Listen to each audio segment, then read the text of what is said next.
إن الحمد لله نحمده ونستعينه ونستغفره ونعوذ بالله من شرور أنفسنا ومن سيئات أعمالنا من يهده الله فلا مضل له ومن يضلل فلا هادي له وأشهد أن لا إله إلا الله وحده لا شريك له وأشهد أن محمدا عبده ورسوله صلى الله عليه وسلم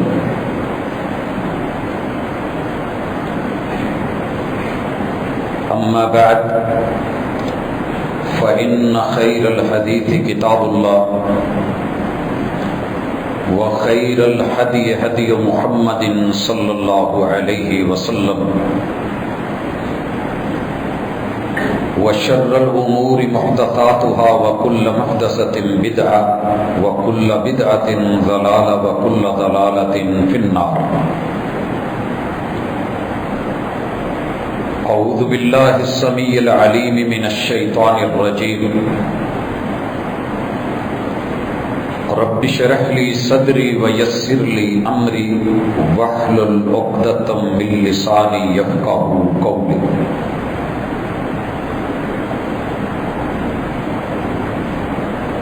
حاضرین مجلس، احباب گرامی، سامعین و سامعات،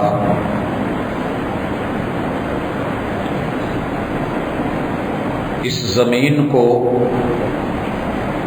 جس نے بنایا ہے اسے اللہ رب العزت کہتے ہیں. کس جگہ کو معزز کرنا ہے اور کسے ذلتوں کا گہوارہ بنانا ہے، یہ فیصلہ اللہ کا ہے. واللہ یحکم لا معقب لحکمہ، اللہ کے فیصلوں پہ تعقیب نہیں، حاشیہ نشینی یا نکتہ چینی نہیں. رب بہتر جانتا ہے. ایک پلاٹ کو مسجد کے لیے خریدا جاتا ہے، مگر کس حصے کو سجدہ گاہ بنانا ہے، کہاں محراب بننا ہے اور کس جگہ واش روم بننے ہیں، اسی ایک ٹکڑے کے اندر یہ فیصلے اللہ رب العزت کی تقدیر، مالک کی تقسیم اور زمین کے نصیبے پہ دلیل ہے. پوری روئے زمین کو رب نے بنایا، تقسیم کیا. جس حصے کو عزت ملی ان کے تذکرے مالک نے کتاب اللہ میں مختلف پیرائے میں کیے. آج ہم ایک ایسی سرزمین کے بارے میں بات کرنا چاہ رہے ہیں جسے القدس کہتے ہیں، جسے بیت المقدس کہتے ہیں، جسے دنیا مسجد اقصی کے نام سے جانتی ہے اور جسے لوگ یروشلم بولتے ہیں. دنیا کا انتہائی قدیم آبادیوں کا ایسا خطہ کہ جس میں انسان نے اپنی قدیم ترین تہذیب کو، تمدن اور ثقافت کو دکھایا. لگ بھگ 19 مرتبہ بالکل صفحہ ہستی سے مٹایا گیا. چڑھائیوں پہ چڑھائیاں ہوئیں، خیر و شر کی جنگ رہی اور پھر سے یہ آباد ہوتا رہا. اور اس وقت بھی جس طریقے سے وہ خطہ خون میں لت پت ہے، یہ کوئی نیا نہیں ہے. اس کی ماضی کی تاریخ شاہد ہے کہ یہاں ایسے ہی معاملہ رہا ہے. سب سے پہلے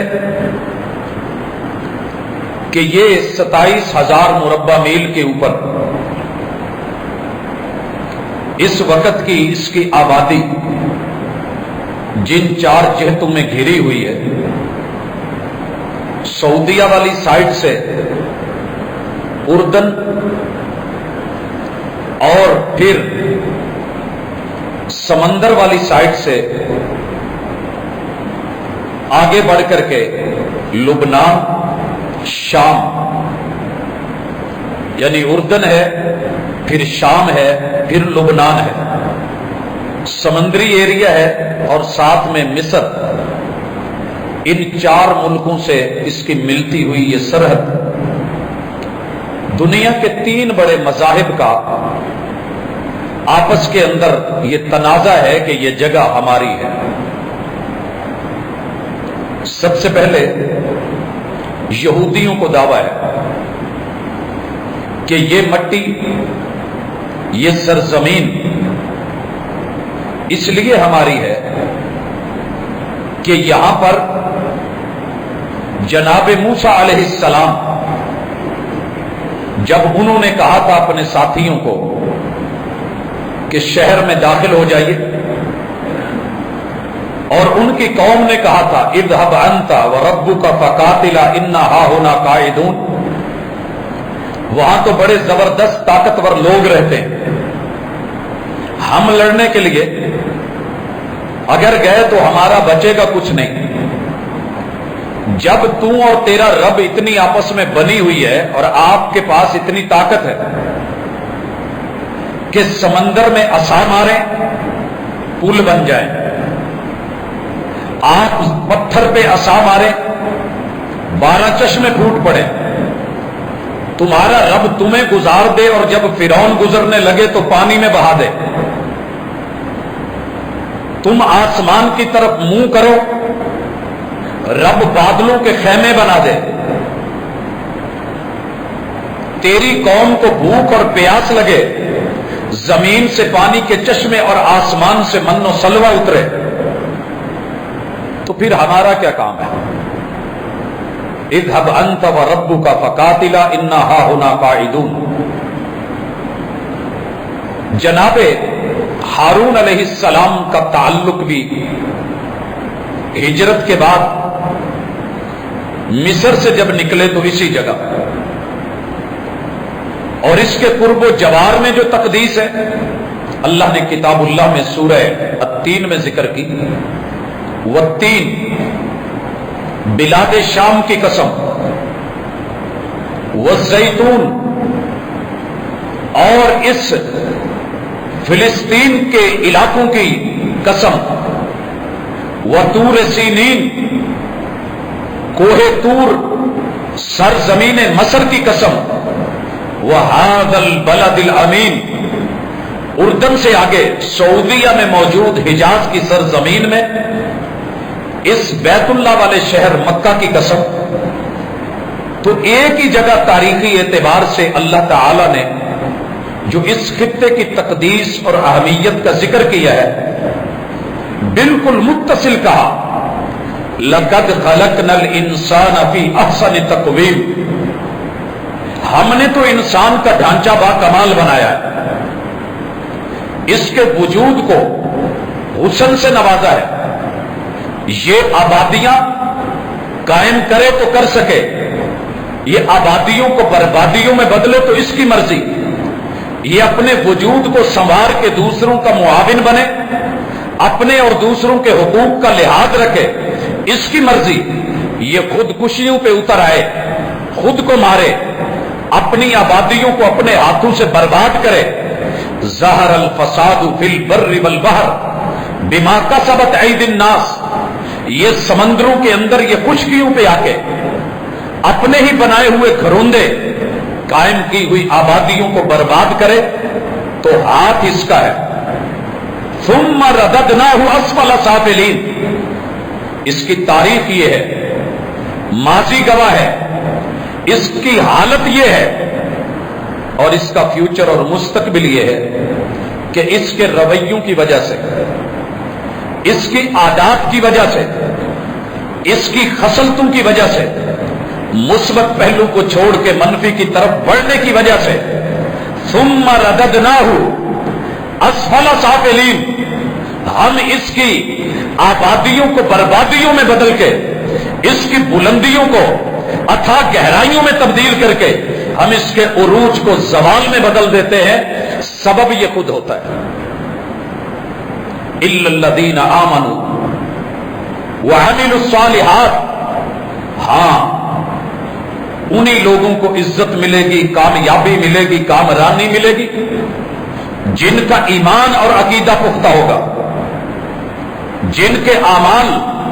صالحہ ہوں گے۔ ان لوگوں کے لیے اللہ رب العزت نے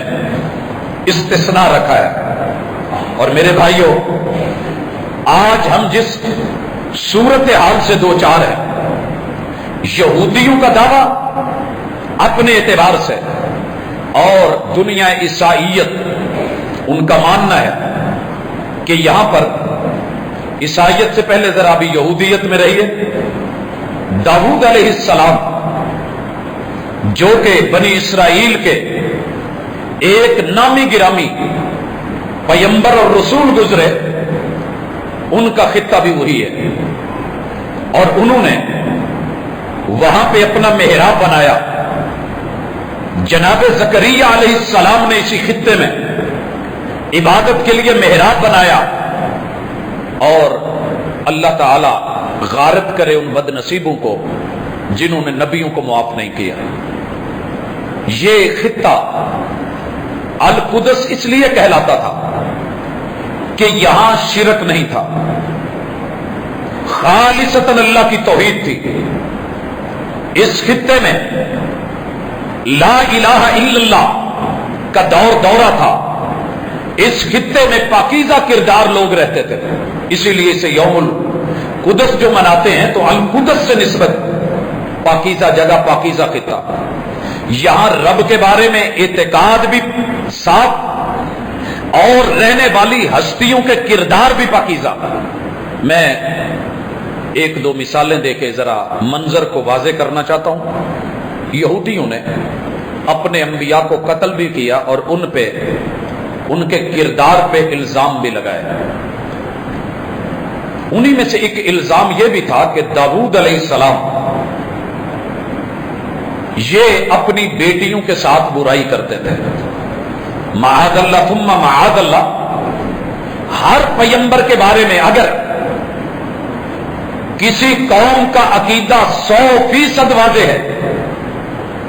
اور تقدیس پہ، عصمت پہ مبنی ہے، ان کی ناموس کے ساتھ بڑا کھلا ہوا عقیدہ ہے، وہ امت محمدیہ کا ہے، اللہ ان کو جزا دے اور قائم رکھے۔ ہمارا ایمان ہے کہ محمد الرسول اللہ صلی اللہ علیہ وسلم سے لے کے جناب آدم علیہ السلام تک کوئی بھی پیغمبر کس ایسے معاملے میں سوچنا تو بڑی دور کی بات ہے، تصور میں، امیج میں لانا بھی حرام ہے کہ وہ کسی غلط کام میں ملوث تھے، کبھی نہیں۔ عقیدہ بھی پاک، کردار بھی پاک، اعمال بھی صاف ستھرے، دعوت کے اوپر پورے ڈٹے ہوئے، جمے ہوئے،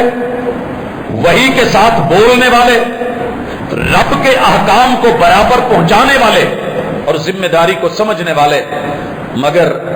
اپنوں کی کارستانیاں یہ ہے کہ اپنی کم از کم 6 بیٹیوں کو پہاڑوں میں لے جاتے ہیں۔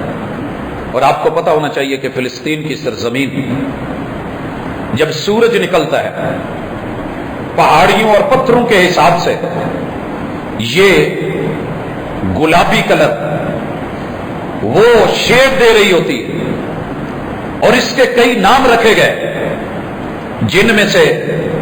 انجیر کی سرزمین، زیتون کی سرزمین، پہاڑوں کی سرزمین، آبادیوں کی سرزمین، اور بھی اس کے بے شمار نام۔ اور کتاب اللہ نے الذی بارکنا حولہ، اس کے ماحول کو مبارک کہا ہے۔ چاروں طرف آبادیاں، خیر، بھلائیاں، نبوتیں، وہی کا دار و مدار، اور قبلہ اور انبیاء کے ملنے کی سرزمین اور سنگم اس خطے کو قرار دیا۔ مگر یہاں غلط سوچ رکھنے والے اندر سے نبی کے بارے میں بھی اپنا دل صاف نہیں رکھتے کہ اپنی بچیوں کے ساتھ برے تھے۔ اور یہ وہ قوم ہے آج بھی پوری دنیا میں میرے رب نے ضربت علیہم الذلۃ والمسکنہ، آپ جتنی مرضی ان کو بڑھا چڑھا کے میڈیا پیش کرے، دنیا کی جدید ترین ٹیکنالوجی ان کے پاس، پیسہ سرمایہ ان کے پاس، حکومتوں کی لگامیں وہ ان کے پاس، مان لیا قرآن نے صرف 2 لفظ بولے ہیں، ضربت علیہم الذلۃ والمسکنہ، پوری روئے زمین پہ ان سے بڑھ کے ذلیل کوئی نہیں، مسکین کوئی نہیں۔ انسان کی آخری حد ہوتی ہے، غربت آئے، پیسہ نہ ہو، بندہ گھر کا سامان بیچ لیتا ہے، ضروریات زندگی جو خریدی ہوتی ہیں ان کو سیل آؤٹ کر کے بندہ اپنا پیٹ پالتا ہے، اور سب سے آخری گری ہوئی شکل جو تاریخ نے ذکر کی ہے کہ انسان مجبور ہو کے اپنی عزت بیچے، عزت بیچے۔ اس سے بڑی دنیا میں ذلت کوئی نہیں۔ عزت کے دفاع میں غیور لوگ زندہ زمین میں گڑ گئے، مر گئے، بھوکے مرے، مگر عزت پہ آنچ نہیں آنے دی۔ مگر یہ لوگ آج بھی دنیا شاہد ہے، مجھے وضاحت کی ضرورت نہیں، میڈیا سے جڑے ہوئے لوگ اور دنیا میں بکنے والی گندگی، بننے والی گندگی، اس کا بیک گراؤنڈ، اس کے پیچھے کھڑے لوگ اگر آج بھی آپ کو نظر آئیں گے تو یہی وہ لوگ ہیں جنہوں نے بی بی مریم کو معاف نہیں کیا تھا، جنہوں نے جناب داؤد علیہ السلام کو معاف نہیں کیا تھا، جنہوں نے جناب سلیمان علیہ السلام کو، جنہوں نے انبیاء کو قتل کرنے میں بھی آر نہیں سمجھا تھا، یہی وہ بد نصیب لوگ ہیں آج ساری دولتیں ہونے کے باوجود بھی سب سے زیادہ ہر رشتے کا کردار بنا کے، کریکٹر بنا کے، ایکٹنگ کروا کے، کبھی جائے نماز کے اوپر کسی مسلمان کا چہرہ دکھا کے، حالانکہ وہ مسلمان نہیں ہے، کبھی کسی کو دوپٹے میں، برقعے میں دکھا کے، کسی کو بیٹی، کسی کو بہو، کسی کو ماں بنا کے، کسی کو آفس کے اندر کی کوئی خاتون، کسی کو لیڈر شو کر کے، کوئی دنیا میں عہدہ ایسا نہیں ہے جس عہدے کے اوپر انہوں نے اپنی عزت کو فلمایا نہ ہو اور پورن کی شکل میں دنیا کے اندر دے کے اس کا پیسہ نہ کھا رہے ہوں۔ ذلت بھی ہے، مسکنت بھی ہے، ڈوب مرنے کا مقام ہے کہ جنہوں نے میرے پیغمبر کی پاکیزہ نکاح والی زندگیوں کو اور میرے محبوب کے گھروندوں میں اور ان حجروں میں، جن حجروں کی تعریف آسمان کرے، عرش بری کرے، جن کرداروں کو رب خود چنے، جن کا انتخاب اللہ کرے، انہوں نے انہیں عورتوں کا رسیہ کہہ کے اپنی گھٹیا سوچ اور نیچر بتائی ہے۔ داؤد علیہ السلام، ان کے بچے، ان کی بیٹیوں سے بچیوں کو حاملہ دکھانا، تاریخ میں یہ تصویر پیش کرنا، یہ اسی ارض مقدسہ کے بارے میں ہے جس کے بارے میں رب کہتے ہیں کہ وہاں کے رہنے والوں کا کردار بھی پاک، عقیدہ بھی پاک۔ اور میرے بھائیو، اس سے بڑھ کے آگے عیسائی اس لیے مقدس سمجھتے ہیں کہ یہاں پر جناب زکریا کا محراب اور وہاں سیدہ مریم کا محراب، لیکن افسوس وہ اسے مقدس سمجھنے کے باوجود جن حالات سے گزرے، انہوں نے سیدنا عیسیٰ علیہ السلام کا خطہ کہنے کے باوجود معاف نہیں کیا۔ مریم سلام اللہ علیہا، جن کے بارے میں قرآن نے واضح بیان دیا، ایک پوری سورت اتاری،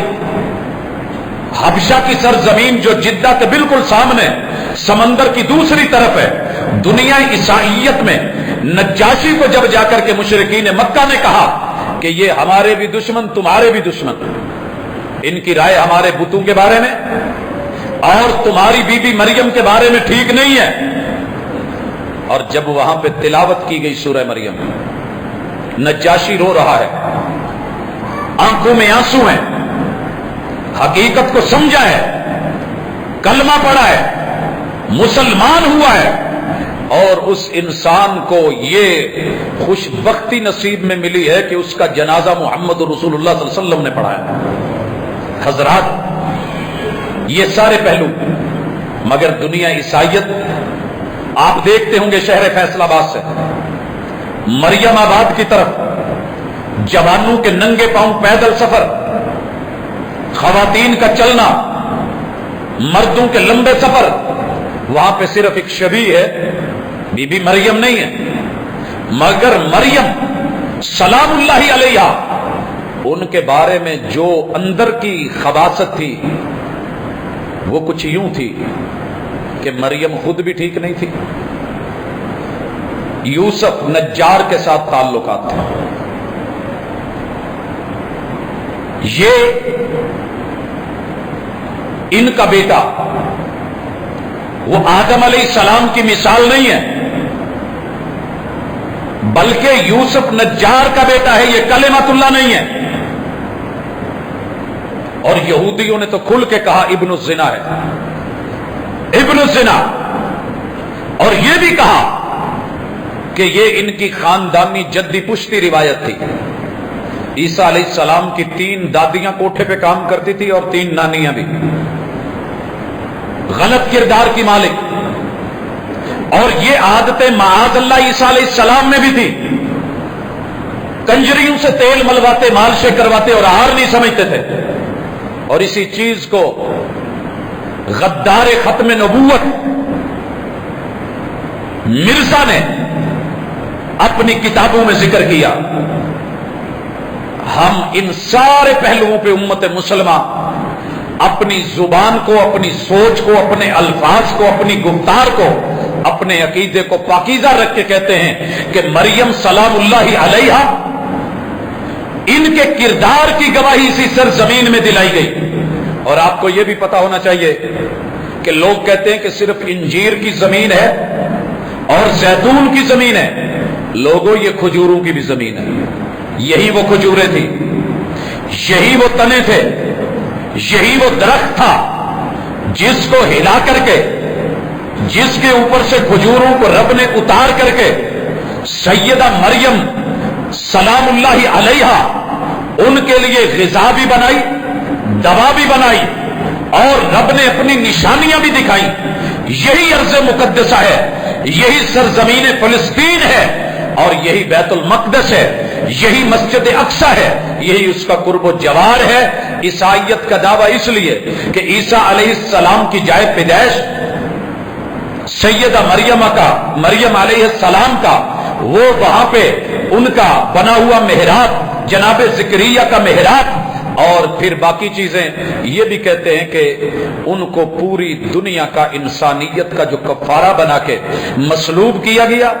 سولی پہ چڑھایا گیا، وہی یہ سرزمین ہے۔ ہم کہتے ہیں کہ نہیں، اللہ نے ان کو اٹھایا ہے، ان کے لیے شبہ لگا ہے، ان جیسا کوئی آدمی انہیں محسوس ہوا ہے، ان کو پھانسی نہیں دی گئی، اللہ کی کتاب کہتی ہے اور وہ برحق ہے اور سچ ہے، اٹھایا گیا۔ حضرات، امت مسلمہ کا دعویٰ کیا ہے کہ آدم علیہ السلام سے لے کے محمد الرسول اللہ صلی اللہ علیہ وسلم تلک آخری رجسٹری، آخری فیصلہ، آخری نومینیشن، آخری وجود، آخری اعمال اور فائنل جو سچویشن ہے وہ اللہ نے مسلمانوں کے حق میں کی ہے، امت محمدیہ کے حق میں۔ دلیل کیا ہے؟ بلا وجہ ذاتی سوچ، زمین پہ قبضہ نہیں۔ کنتم خیر امت اخرجت للناس، محمد الرسول اللہ صلی اللہ علیہ وسلم کو کہا اپنی قوم سے کہیے انی رسول اللہ الیکم جمیعا، رب نے اعلان کیا وما ارسلناک الا رحمۃ للعالمین، کہ محبوب جہاں جہاں میں الحمدللہ رب العالمین ہوں، میری ربوبیت ہے، وہاں وہاں تیری رحمت ہے، ان ہوا الا ذکر للعالمین، اور یہ قرآن وہاں وہاں ذکر ہے، اور یاد رہے محبوب علیہ الصلوۃ والسلام کو رب نے سورہ اسراء میں بنی اسرائیل میں 2 نام اس سورت کے بڑے واضح، سبحان الذی اسری بعبدہ لیلا من المسجد الحرام الی المسجد الاقصی الذی بارکنا حولہ، یہ جو مبارک ماحول والی مسجد اقصی ہے، اللہ نے وہاں تک محبوب کو اسراء کروائی ہے، اسراء کروائی، بات گزر چکی ہے، واقعہ طویل ہے۔ وہاں محمد رسول صلی اللہ علیہ وسلم کی براق باندھی گئی، جسے آج وہ قبہ صخرہ کہتے ہیں، جس پتھر کے ساتھ اس جانور کو، اس سواری کو جو بھی تھا باندھا گیا، محمد رسول صلی اللہ علیہ وسلم کو اوپر لے جایا گیا،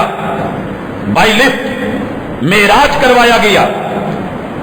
پہلے دوسرے تیسرے چوتھے پانچویں چھٹے ساتویں آسمان پہ ملاقاتیں، جنت و جہنم کی سیر، ما براء الافلاک امور، اور صحیح روایت کے مطابق واپسی پہ جیسا کہ سنن النسائی میں ہے، محمد رسول صلی اللہ علیہ وسلم کو ان سب سے ملاقاتیں کروانے کے بعد بیت المقدس میں اللہ تعالیٰ نے اکٹھا کیا، مصلی امامت پہ محمد رسول صلی اللہ علیہ وسلم کو کھڑا کیا، اور اس مقدس سرزمین کو جو سارے انبیاء کے ساتھ جڑی ہوئی اور قبلہ اور اپنے بنے ہوئے پہلے گھر بیت اللہ کی طرف ملوانے کے لیے اس کے 16 ماہ بعد مدینہ منورہ میں بھیج کر کے ہجرت کروا کے 16 مہینے وہاں بیت المقدس کی طرف منہ کروا کے نماز پڑھا کے اللہ نے امت محمدیہ پوری کو یہ خاصہ دیا کہ وہ بھی تمہارا قبلہ، قبلہ اول، انبیاء کی سرزمین، اور ان کے قائد اور لیڈر اور رہبر محمد رسول اللہ صلی اللہ علیہ وسلم، تم جانشین ہو اس کے، وارث ہو اس کے، کیونکہ ہر قوم نے اپنے نبی کو کسی نہ کسی شکل میں گالی دی ہے، کسی نہ کسی شکل میں گالی دی ہے۔ اگر میں یہ کہوں کہ امت محمدیہ نے ایسا کیا ہے تو مجھے زیب نہیں دیتا۔ ہاں ہم سے بد عملی ہوئی ہے، اس زمرے میں اگر کوئی اس سے کہ گلابے ملا لے تو اور بات ہے، وگرنہ کلمہ پڑھنے والا آج تک میں جس سے ملا ہوں، مجھے اوروں کا نہیں پتا، چھپے ہوئے مسلمانوں کے روپ میں شکلوں میں ہو سکتے ہیں، لیکن ہو کلمہ گو، دنیا کے کسی خطے میں رہتا ہو، توحید نہ بھی سمجھتا ہو، لیکن اللہ کو اللہ تو مانتا ہے، اللہ کو اللہ مانتا ہے، اور جتنا مرضی بدعمل ہو، بے نماز ہو، روزے سے زکات سے دور ہو، اس میں محمد پہ تڑپ جاتا ہے، نام لے کے نظر شرم سے جھک جاتی، احترام اور عقیدت دل میں رکھتا ہے، ایک دوسروں کے فتوے سائڈ پہ رکھ دیں۔ یہ ہم نے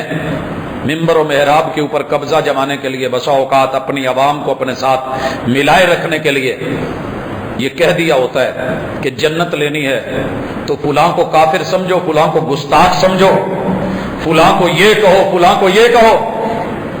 اللہ کی توفیق کے ساتھ آپ کو یہ ممبر ایسی تعلیم نہیں دے گا، جو حقیقت ہے وہ حقیقت ہے۔ بد عملی میں گستاخی ہو جانا میری اور آپ کی اور بات ہے، لیکن میں نے ایسا بندہ نہیں دیکھا کہ جو محمد رسول صلی اللہ علیہ وسلم کا نام لے کے گستاخی کرتا ہو مسلمان مجھے نہیں ملا ہو، کوئی ہو تو ملوائیے گا۔ مگر باقی ساری امتیں،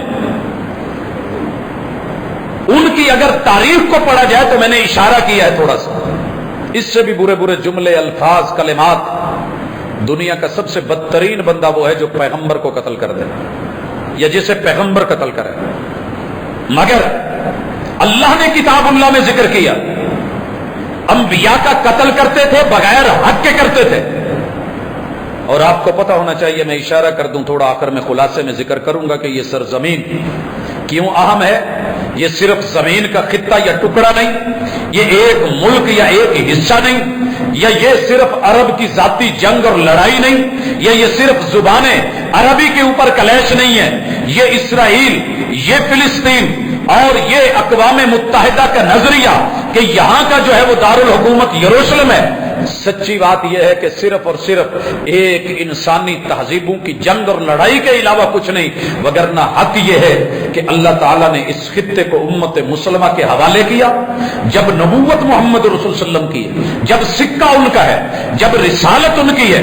اور جب امامت ان کی ہے۔ اور اس چیز کو سمجھتے ہوئے سب سے اہم فیصلہ آپ کو پتا ہونا چاہیے، جب رسول اللہ صلی اللہ علیہ وسلم سکرات الموت میں تھے، اس کا ادب کے ساتھ آپ جو مرضی ترجمہ کر لیں، زندگی اور موت کی کشمکش تھی، اللہ کی طرف سے پیشکش آ چکی تھی کہ محبوب دنیا میں رہنا چاہتے ہو لمبی زندگی دیتے ہیں، اپنوں میں رہنا چاہتے ہو لمبا تعلق دیتے ہیں، پھر بعد میں آ جانا جنت دے دیں گے، یا جلدی ہم سے ملنا چاہتے ہو اور جنت لینا چاہتے ہو۔ 27 سفر آپ جب بقیع میں تدفین کے بعد نکلے ہیں، یہ آفر آپ کو بقیع میں دی جا چکی تھی کہ محبوب کیا چاہیے، آپ نے یہ بات گھر آ کر کے بتائی اور پھر کہا کہ میں نے اللہ کی قربت کو پسند کیا ہے۔ سارے رشتے تڑپ گئے تھے، جناب صدیق اکبر اور دیگر اصحاب محمد رسول صلی اللہ علیہ وسلم کے اہل خانہ، آپ کی بیٹی، آپ کے نواسے، یہ سارے اسی معاملے کے اندر تھے، اور رسول اللہ صلی اللہ علیہ وسلم کو شدید بخار، غشی کے دورے، بے ہوشی کا عالم، 17 نمازیں آپ کی بے ہوشی میں گزرتی ہیں۔ آپ نے فلسطین کو اتنا اہم سمجھا تھا کہ موتا کے لیے جب حالات خراب ہوئے تھے تو لشکر اسامہ بن زید کو محبوب روانہ کر چکے تھے۔ یہ مدینہ سے کچھ فاصلے پہ گیا، محبوب علیہ الصلوۃ والسلام اللہ کو پیارے ہو گئے، لشکر کو خبر ملی، اور آپ کو پتا ہونا چاہیے میرے محبوب کے ذاتی بیٹے تو سارے ہی اللہ نے لے لیے تھے، یہ زید کے بیٹے تھے، اور رسول اللہ صلی اللہ علیہ وسلم جیسے حسن و حسین کو گود میں بٹھاتے تھے، جیسے محبوب امامہ کو گود میں بٹھاتے تھے، جیسے محبوب سیدہ زینب کی اس بیٹی امامہ کے ساتھ جناب علی کو، اور یہ علی سیدہ زینب کے بیٹے، ان کو ساتھ رکھتے تھے، حتیٰ کہ فتح مکہ میں محبوب کے پیچھے بیٹھے ہیں اور محبوب کے کندھوں پہ چڑھ کے بت گرا رہے ہیں۔ یہ اسامہ بھی میری محبوب کی گود میں بیٹھا کرتے تھے، اتنا پیار تھا محبوب کو، اتنا سیاہ کالا رنگ تھا، باپ انتہائی سفید۔ اور آپ کو پتہ ہے کہ مدینے کے بد نصیب منافق کہا کرتے تھے یہ زید کا بیٹا نہیں لگتا، اور جب کوئی یہ کہے کہ یہ بیٹا نہیں لگتا تو انگلیاں کہاں کہاں جاتی ہیں۔ مسجد نبوی میں دونوں باپ بیٹا سوئے ہوئے ہیں، اوپر چادر لی ہوئی ہے، پاؤں ننگے، ایک کھوجی گزرا جو پاؤں کے نشان پہچانتے ہیں اور انسانی باڈی کو پڑھتے ہیں۔ جیسے ہمارے یہاں پہلے کچھ چوریوں کے معاملے ہوتے تو پاؤں کو اٹھاتے ہوئے پتہ چور تک چلا جاتا تھا۔ یہ گزرے اور کہنے لگے یہ جو کالے اور سفید پاؤں ہیں نا، یہ ایک دوسرے میں سے ہیں۔ رسول اللہ صلی اللہ علیہ وسلم کو اتنی خوشی ہوئی، آپ فوراً مسجد سے اٹھے، گھر گئے اور سیدہ عائشہ سے فرمانے لگے اسمیتی ما قال المدلجی، آج کھوجی نے کیا بولا ہے، سنا ہے آپ نے؟ کہنے لگی محبوب نہیں، اس نے تصدیق کی ہے کہ یہ ایک دوسرے کا حصہ ہے، وجود کا حصہ ہے، آپ کو اتنا پیارا تھا یہ بیٹا، پوتے کی حیثیت۔ اللہ نے وہ منہ بولے بیٹے والا سسٹم تو ختم کر دیا، لیکن پیار کی انتہا تھی، آپ نے اس کو روانہ کیا، لوٹ آئے۔ یہ خطہ کتنا ہمیں یہ بتانا چاہ رہا ہوں، رسول اللہ صلی اللہ علیہ وسلم نے بھی لشکر روانہ کیا، صدیق اکبر کا دور آیا رضی اللہ تعالی عنہ، صدیق اکبر کا دور، دنیا مانے نہ مانے میرا کچھ نہیں بگڑے گا، مانے یا نہ مانے میرا کچھ نہیں بگڑے گا۔ اللہ کے پہلے خلیفے کو شیطان نے نہیں مانا تھا، اور محمد رسول صلی اللہ علیہ وسلم کے پہلے خلیفے کو نہیں ماننے والا مان رہا، نہ مانے۔ کوئی ٹینشن نہیں. ان کو جو تاج رب نے دینا تھا، جو اعزاز دینا تھا، وہ دے دیا گیا. ساری دنیا بھی مل کے ساتھ چھینے تو چھین نہیں سکتی. محمد رسول اللہ صلی اللہ علیہ وسلم کے اس پہلے خلیفہ نے، صدیق اکبر نے، محمد رسول اللہ علیہ وسلم کی جان اور پہچان نے فیصلہ لیا کہ اسامہ لشکر لو اور چلو. ساری انتظامیہ سر جوڑ کے بیٹھ گئی. بڑے بڑے سیاسی ذہین اصحاب اور ماہرین امور داخلہ و خارجہ کہنے لگے صدیق یہ فیصلہ نہ لو، مدینے کے اندر کے حالات کمزور ہیں، چاروں طرف سے دنیا کی نظر ہے، لیکن خطہ کتنا اہم تھا، محبوب کا فیصلہ کتنا اہم تھا، خلیفہ اول کا، اس کے اوپر سٹیپ لینا تاریخی حیثیت سے. آج آپ اور میں کہہ دیتے ہیں جی فلسطین کیا ہے، جی وہ ان کا میٹر ہے. لوگوں نہیں، صدیق اکبر کہنے لگے میں اللہ کی قسم کھا کے کہتا ہوں، آسمان کے پرندے آئیں، زمین کے درندے آئیں، زمین کے درندے اکٹھے ہو کے مدینے والوں کے ٹکڑے کر دے، آسمان کے پرندے آئیں، ان کی ہڈیوں سے گوشت کو نوچ کے لے جائیں، میں تب بھی اس لشکر کو روکنے والا نہیں جس کو روانہ محمد رسول صلی اللہ علیہ وسلم نے کیا. تاریخ لکھتی ہے دو موقعوں پہ اگر دو لوگ رب پیدا نہ کرتا آج دین کا حلیہ کچھ اور ہوتا. رسول اللہ صلی اللہ علیہ وسلم کی وفات کے بعد صدیق اکبر کا ڈٹ جانا، انکار زکات، فتنہ ارتداد، ان چیزوں کے سامنے بند باندھ دینا، اور واقعہ خلق قرآن میں جناب احمد ابن حنبل رحمت اللہ علیہ کی ہستی کا رب کو نے کھڑا کرنا، دین اسلام کے لیے اس موقع کی وہ کڑی تھی جو ریڑھ کی ہڈی ثابت ہوئی. حضرات بات اسی پہ ختم نہیں ہوئی. بیت المقدس کی فتح،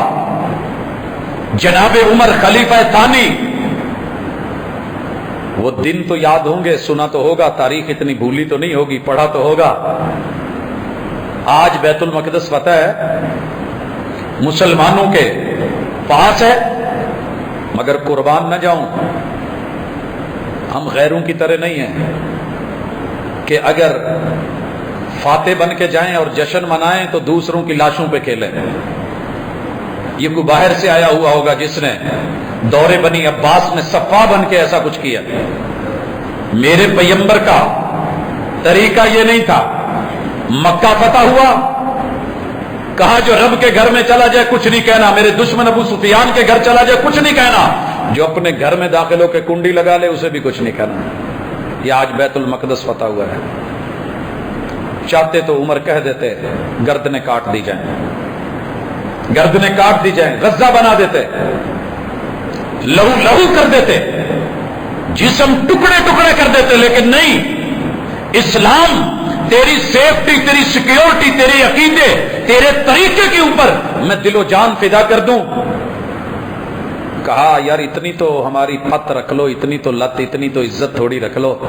لے تو لیا ہے، فتح تو آپ نے کر لیا ہے، صرف لوگوں کی نظروں میں اتنا تو احسان کر دو کہ چابیاں ہم ایک سپہ سالار کو دے رہے ہیں، ایک کمانڈر کو دے رہے ہیں، دے دی، لیکن اتنی تو لت رکھو تمہارا امیر خلیفۃ المسلمین، امیر المومنین سیدنا عمر، ان کا چہرہ تو دکھا دو. وہ آ کے صرف چابیاں لے لیں، ہماری اتنی تو عزت دنیا میں رہ جائے کہ تم سپر پاور تھے، تم نے فارس کو رگڑا، تم نے ٹکریں لی، تم نے ہزاروں سال کی تہذیبیں چلائیں، تمہاری فوج اور سپاہ 3-3 لاکھ کے سامنے آ کے 30,000 کھڑے ہو گئے، 7 بازی جیت گئے. کہ اتنی تو لاج رکھ لو. جناب عمر چلے اور دنیا کا سب سے بڑا پروٹوکول چلا. انبیاء کے بعد اگر کسی شخص کا پروٹوکول لینے کا حق بنتا تھا، فرشتے زمین پہ آ کے قطار اندر قطار ساتھ چلنا، اگر کسی کا مقدر ہوتا تو جناب عمر تھے رضی اللہ تعالیٰ. پتہ ہے مدینے سے کتنے ساتھ فوجی لیے، کتنا پروٹوکول لیا، کتنے کمانڈوز لیے، کتنی گاڑیاں لی، اس وقت کے فلائٹیں اور جو ہے وہ صحرائی جہاز لیے. ایک اونٹ اور ایک صرف 7 غلام، ایک اونٹ ایک غلام اور دوسرا عمر.